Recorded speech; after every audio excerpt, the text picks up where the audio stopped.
اعوذ باللہ من الشیطان اللعین الرجیم بسم اللہ الرحمن الرحیم الحمد للہ رب العالمین والصلاة والسلام علی اشرف الانبیاء والمرسلین وعلی آلہ الطیبین الطاہرین المعصومین المظلومین اما بعد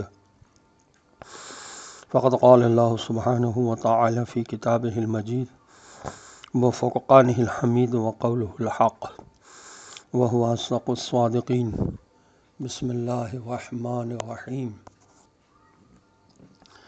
قال إن كنت جئت بآية فات بها إن كنت من الصادقين صدق الله العلي العظيم سلام علیکم ورحمۃ اللہ وبرکاتہ۔ اللہ تبارک و تعالیٰ کا شکر ہے کہ اس نے مجھے اس قابل کیا کہ میں آج کی دوسری آیت کی تلاوت کا شرف حاصل کر سکا ہوں۔ یہ آیت سورہ اعراف کی آیت نمبر 106 ہے، اور اس کا ترجمہ یہ ہے کہ فرعون نے کہا کہ اگر تو کوئی نشانی لے کر آیا ہے تو اسے پیش کر، اگر تو اپنے دعوے میں سچا ہے۔ اس طرح سے کلام فرعون کیوں کرتا تھا؟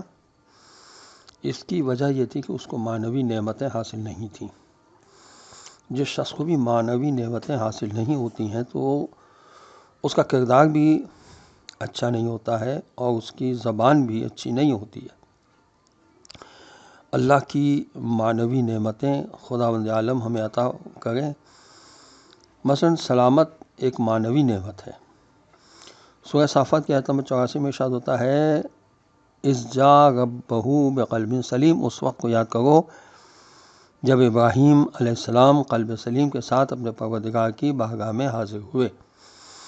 اس طرح معنوی زندگی بھی اللہ کی بہت بڑی نعمت ہے۔ سورہ نحل کی آیت نمبر 97 میں ارشاد ہوتا ہے من عمل صالحا من ذکر او انثی وهو مؤمن فلنحیینہ حیاۃ طیبہ، جو شخص عمل صالح انجام دے گا وہ مرد ہو یا عورت بشرطے کہ صاحب ایمان ہو، ہم اسے پاکیزہ زندگی عطا کریں گے۔ اسی طرح معنوی زینت بھی ہوتی ہے۔ سورہ مبارکہ حجرات کی آیت نمبر 7 میں ارشاد ہوتا ہے حبب الیکم الایمان وزینہ فی قلوبکم، خدا نے ایمان کو تمہارے لیے محبوب بنایا ہے اور اسے تمہارے دلوں میں مزین کیا ہے۔ اسی طرح معنوی رزق ہوتا ہے۔ سورہ مبارکہ ہود کی آیت نمبر 88 میں ارشاد ہوتا ہے وَرَزَقَنِي مِنْهُ رِزْقًا حَسَنًا، حضرت ہود علیہ السلام نے فرمایا خدا نے مجھے کتنا اچھا رزق عطا کیا ہے۔ اسی طرح معنوی حسن ہوتا ہے۔ مولا علیہ السلام کی حدیث ہے غرر الحکم کی جلد 1 صفحہ 41 پر کہ باطنی جمال ہی باطنی اچھائی ہے اور معنوی جہاد بھی ہوتا ہے۔ رسول اللہ صلی اللہ علیہ وسلم کی حدیث محجت البیضہ جو کتاب ہے 5ویں جلد میں صفحہ 115 پر یہ حدیث ہے کہ مجاہد وہ ہے جو اطاعت خدا میں اپنے نفس سے جنگ کرے۔ اس طرح شجاعت بھی معنوی نعمت ہے۔ غرر الحکم میں مولا علیہ السلام کی حدیث ہے کہ سب سے بڑا بہادر وہ شخص ہے جو اپنے خواہشات نفس پر غلبہ حاصل کرے۔ اور معنوی دولت کیا چیز ہے؟ امام جعفر صادق علیہ السلام کی یہ حدیث بحار الانوار کی جلد 73 صفحہ 178 پر ہے۔ امام فرماتے ہیں کہ سب سے غنی اور بے نیاز وہ شخص ہے جو لالچی نہ ہو۔ اسی طرح معنوی زکوٰۃ بھی ہوتی ہے۔ بحار الانوار کی جلد 78 صفحہ 268 پر ہے۔ امام جعفر صادق علیہ السلام فرماتے ہیں کہ نعمتوں کی زکوٰۃ نیکی، جاہ و حشم کی زکوٰۃ شجاعت، جسم کی زکوٰۃ عمل اور کامیابی کی زکوٰۃ عفو و بخشش ہے۔ پس جس چیز میں زکوٰۃ ادا ہو جائے وہ شے سلب نہیں ہوتی۔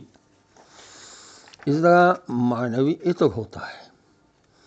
بحار الانوار کی جلد 93 صفحہ 278 پر مولا علیہ السلام کی حدیث ہے کہ استغفار سے اپنے کو معطر کرو تاکہ گناہوں کی بدبو تمہیں ذلیل و رسوا نہ کرے۔ استغفار معنوی عطر ہے۔ اسی طرح معنوی سیاحت و تفریح بھی ہوتی ہے۔ کنز العمال کی جلد 4 میں صفحہ 285 پر یہ حدیث ہے کہ بے شک ہر امت کے لیے سیاحت ہے اور میری امت کی تفریح راہ خدا میں جہاد کرنا ہے۔ معنوی نسیم کیا ہوتی ہے؟ اللہ کے رسول صلی اللہ علیہ وسلم فرماتے ہیں، یہ بحار الانوار کی جلد 75 صفحہ 380 پر حدیث ہے کہ بے شک دنیا میں تمہارے لیے کچھ ہوائیں ہیں، لہٰذا اس سے فائدہ اٹھاؤ۔